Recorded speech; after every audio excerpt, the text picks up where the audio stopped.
नमस्कार प्यारे बच्चों, मैं आशा वर्मा अपने चैनल पर आप सभी का हार्दिक स्वागत करती हूँ। बच्चों, आज जो कहानी मैं आप लोगों के लिए लेकर आई हूँ उसका शीर्षक है निष्ठा मूर्ति कस्तूरबा। निष्ठा मूर्ति यानी कि विश्वास की मूर्ति, कस्तूरबा यानी कि जो कि नाम है महात्मा गांधी की पत्नी जी का, कस्तूरबा गांधी। तो हम आज निष्ठा मूर्ति कस्तूरबा की कहानी पढ़ेंगे। तो आइए बच्चों, हम कहानी पढ़ें। महात्मा गांधी जैसे महान पुरुष की सहधर्मचारिणी के तौर पर पूज्य कस्तूरबा का आदर सारा राष्ट्र करता है। सहधर्मचारिणी यानी कि पत्नी। राष्ट्र ने महात्मा जी को बापू जी के नाम से राष्ट्रपिता के स्थान पर कायम किया है। कायम किया है यानी कि रखा है। इसीलिए कस्तूरबा भी बा के एक एकाक्षरी नाम से राष्ट्रमाता बन सकी हैं। एकाक्षरी यानी कि एक अक्षर वाला। किंतु सिर्फ महात्मा जी के साथ के संबंध के कारण ही नहीं, बल्कि अपने आंतरिक सद्गुणों और निष्ठा के कारण भी कस्तूरबा राष्ट्रमाता बन पाई हैं। आंतरिक यानी कि अंदर का।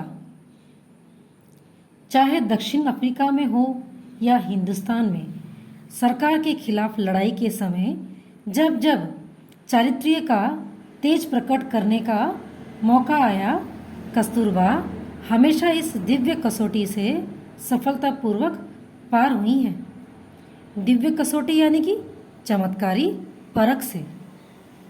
इससे भी विशेष बात यह है कि बड़ी तेजी से बदलते हुए आज के युग में भी आर्य स्त्री का जो आदर्श हिंदुस्तान ने अपने हृदय में कायम रखा है, उस आदर्श की जीवित प्रतिमा के रूप में राष्ट्र पूज्य कस्तूरबा को पहचानता है।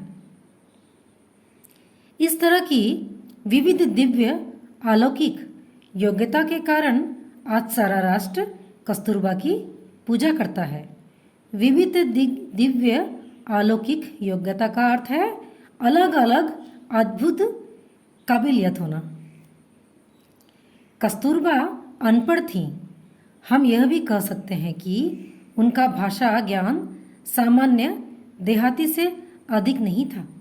देहाती यानी गांव का। वे दक्षिण अफ्रीका में जाकर रहीं, इसीलिए कुछ अंग्रेजी समझ लेती थी और 25-30 शब्द बोल भी लेती थी। मिस्टर एंड्रूज जैसे किसी विदेशी मेहमान के घर आने पर उन शब्दों की पूंजी से वे अपना काम चला लेती थी। शब्दों की पूंजी से यानी कि जो शब्द उन्होंने सीख रखे थे, कुछ 25-30, उसी शब्दों से वो काम चला लेती थी। ऐसे इंग्लिश मेहमानों के आने पर कभी कभी तो उनकी बातचीत से विनोद भी पैदा हो जाता, यानी कि कस्तूरबा जी से बातचीत करते समय कई बार तो हंसी मजाक भी हो जाया करता था कि वो किस तरीके से बोलती हैं। कस्तूरबा को गीता पर असाधारण श्रद्धा थी। गीता यानी कि हिंदू धर्म का एक ग्रंथ जिसमें उन्हें विशेष रूप से श्रद्धा थी, वो उन्हें मानती थी। पढ़ाने वाला कोई मिले तो वे भक्तिपूर्वक गीता पढ़ने के लिए बैठ जाती, किंतु उनकी गाड़ी कभी भी बहुत आगे नहीं जा सकी। फिर भी आगा खां महल में कारावास के दरमियान उन्होंने बार बार गीता के पाठ लेने की कोशिश चालू रखी थी, यानी कि अपनी प्रैक्टिस को कंटिन्यू जारी रखा था। कारावास यानी कि जेल। उनकी निष्ठा का पात्र दूसरा ग्रंथ था तुलसीकृत रामचरित मानस। निष्ठा यानी कि विश्वास। दूसरा ग्रंथ जो दूसरी एक धार्मिक पुस्तक थी तुलसीकृत रामचरित मानस, उन्हें भी वो बहुत ही विश्वास के साथ मानती थी, पढ़ने की कोशिश करती थी। बड़ी मुश्किल से दोपहर के समय उनको आधे घंटे की जो फुर्सत मिलती थी उसमें वे बड़े अक्षरों में छपे तुलसी रामायण के दोहे चश्मा चढ़ाकर पढ़ने बैठती थी। उनका यह चित्र देखकर हमें बड़ा मज़ा आता था। कस्तूरबा रामायण भी ठीक ढंग से कभी पढ़ न सकी। राष्ट्रीय संत तुलसीदास के द्वारा लिखा हुआ सती सीता का वर्णन भले ही वे ठीक समझ न सकी हों, फिर भी प्रत्यक्ष सती सीता तो बन ही सकी। यानी कि उन्हें इतना पढ़ना नहीं आता था, तो सीता का जो वर्णन था वो उन्हें इतना पढ़कर तो नहीं समझ सकी, लेकिन उनका जो जीवन था वो सचमुच ही सीता मैया जैसा ही था। दुनिया में दो अमोघ शक्तियां हैं। अमोघ शक्तियां यानी कि अद्भुत शक्तियां, शब्द और कृति, यानी शब्द और कृति यानी रचना। इसमें कोई शक नहीं कि शब्दों ने सारी पृथ्वी को हिला दिया है, किंतु अंतिम शक्ति तो कृति ही है। कृति यानी रचना। महात्मा जी ने इन दोनों शक्तियों की असाधारण उपासना की है। असाधारण उपासना यानी कि विशेष भक्ति की है। कस्तूरबा ने इन दोनों शक्तियों में से अधिक श्रेष्ठ शक्ति कीर्ति की नम्रता के साथ उपासना करके संतोष माना और जीवन सिद्धि प्राप्त की। जीवन सिद्धि प्राप्त की यानी कि कार्य की सफलता को प्राप्त किया। दक्षिण अफ्रीका की सरकार ने जब उन्हें जेल भेज दिया, कस्तूरबा ने अपना बचाव तक नहीं किया। मुझे तो वह कानून तोड़ना ही है जो यह कहता है कि मैं महात्मा जी की धर्म पत्नी नहीं हूँ। इतना कहकर वह सीधे जेल में चली गई। जेल में उनकी तेजस्विता तोड़ने की कोशिश वहाँ की सरकार ने बहुत की, किंतु अंत में सरकार की उस समय की जिद ही टूट गई।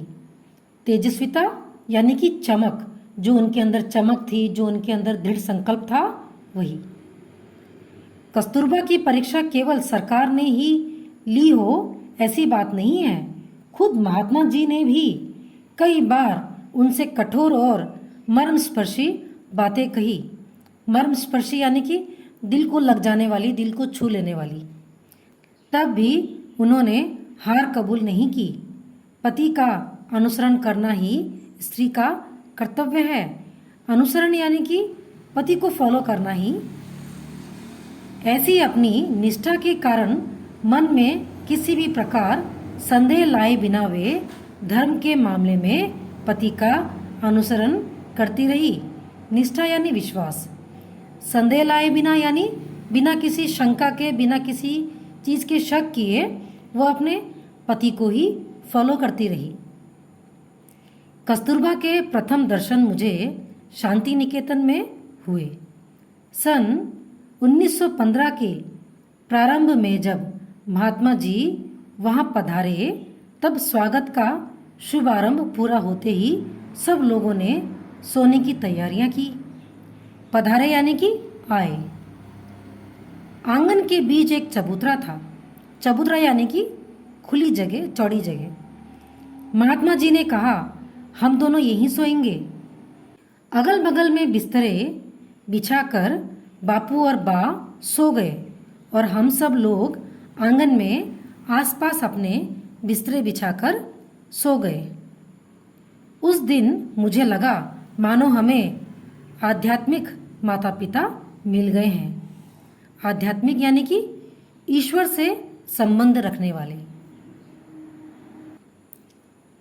इनके आखिरी दर्शन मुझे उस समय हुए जब वे बिड़ला हाउस में गिरफ्तार की गई। महात्मा जी की गिरफ्तारी के समय सरकार की ओर से कस्तूरबा को कहा गया, अगर आपकी इच्छा हो तो आप भी साथ में चल सकती हैं। बा बोली, अगर आप गिरफ्तार करें तो मैं जाऊंगी, वरना आने की मेरी तैयारी नहीं है। महात्मा जी जिस सभा में बोलने वाले थे, उस सभा में जाने का उन्होंने निश्चय किया था। पति के गिरफ्तार होने के बाद उनके काम को आगे चलाने की जिम्मेदारी बा ने कई बार उठाई है। शाम के समय जब वे व्याख्यान के लिए निकल पड़ी, सरकारी अमलदारों ने आकर उन्हें कहा। सरकारी अमलदारों यानी कि सरकारी हुकूमत करने वाले या सरकारी हुकूमत को मानने वाले। व्याख्यान यानी कि भाषण। माताजी, सरकार का कहना है कि आप घर पर ही रहे, सभा में जाने का कष्ट ना उठाएं। उन्होंने एक ही वाक्य में सरकार की सूचना का जवाब दिया। सभा में जाने का मेरा निश्चय पक्का है, मैं जाऊंगी ही। निश्चय यानी कि इरादा पक्का है।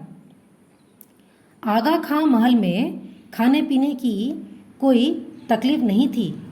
हवा की दृष्टि से भी स्थान अच्छा था।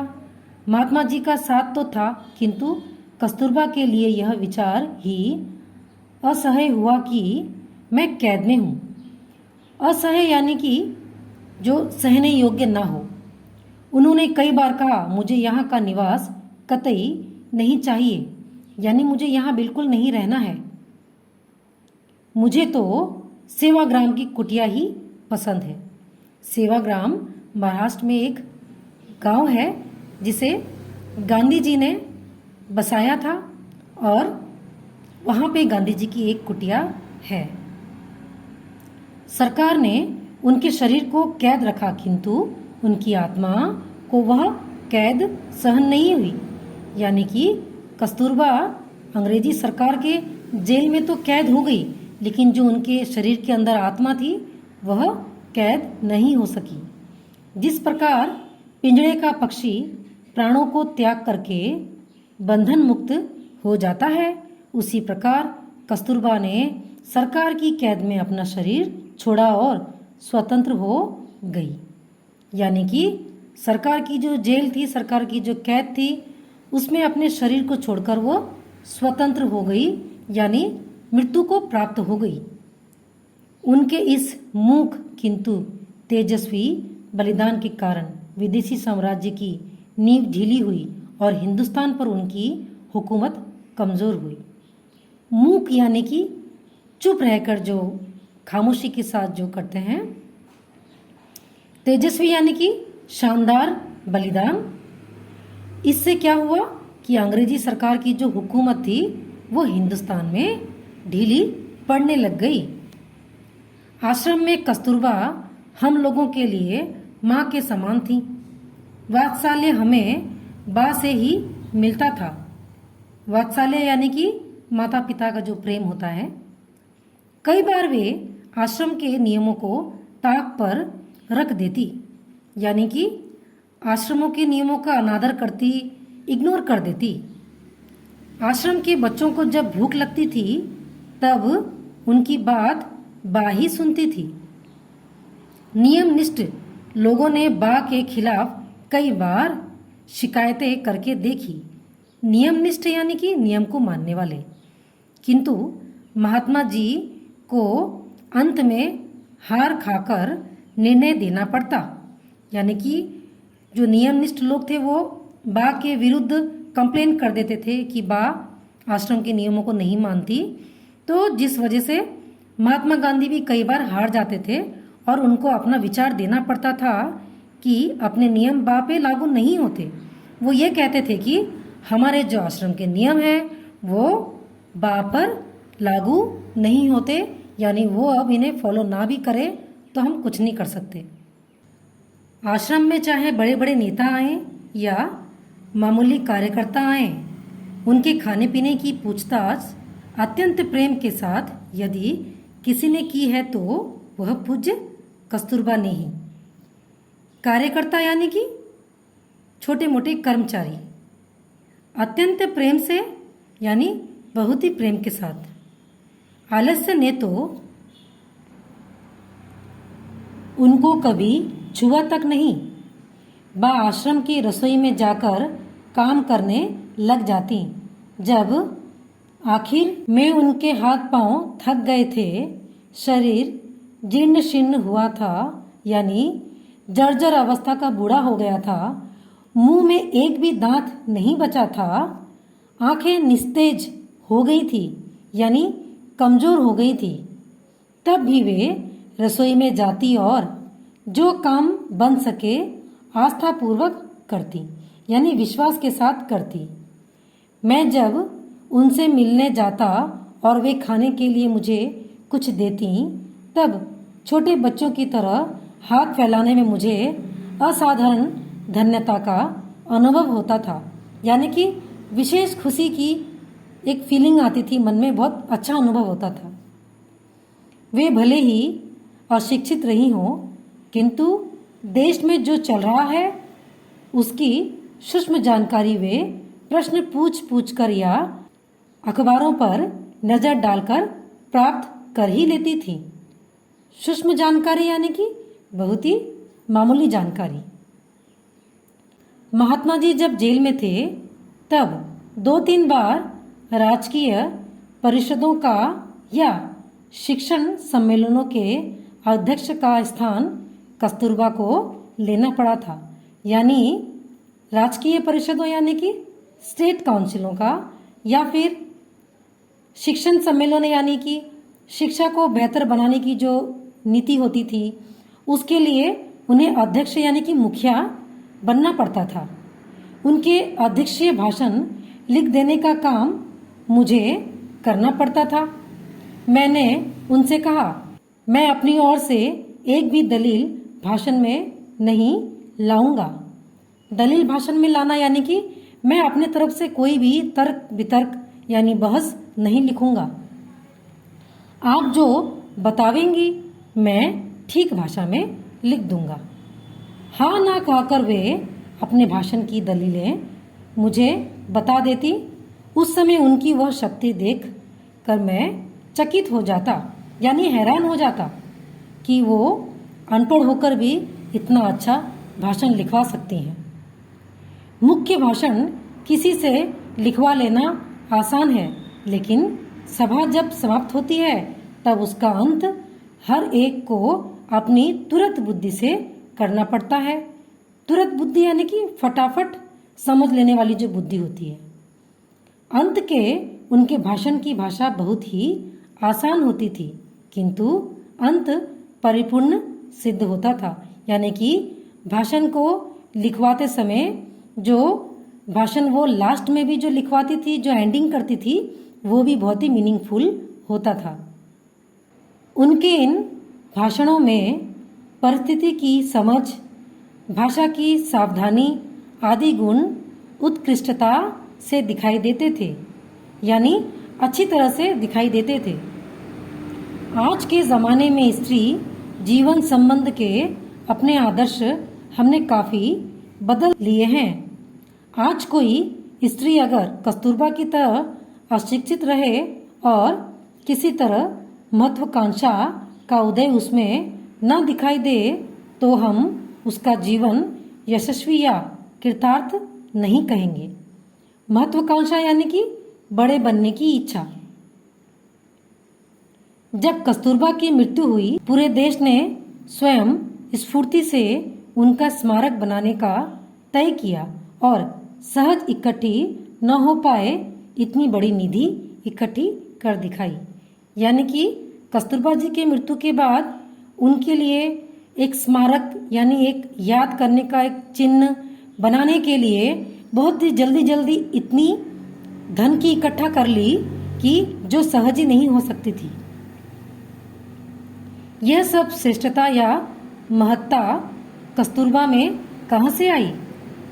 श्रेष्ठता यानी कि उत्तम, महत्ता यानी कि खास। उनकी जीवन साधना किस प्रकार की थी? शिक्षण के द्वारा उन्होंने बाहर से कुछ नहीं लिया था। सचमुच उनमें सद्गुण ही सद्गुण थे, यानी कि अच्छे ही अच्छे गुण उनमें भरे हुए थे। असाधारण मौका मिलते ही या परिस्थितियां पड़ने पर अपने सद्गुणों के बल पर जीवन सिद्धि हासिल की।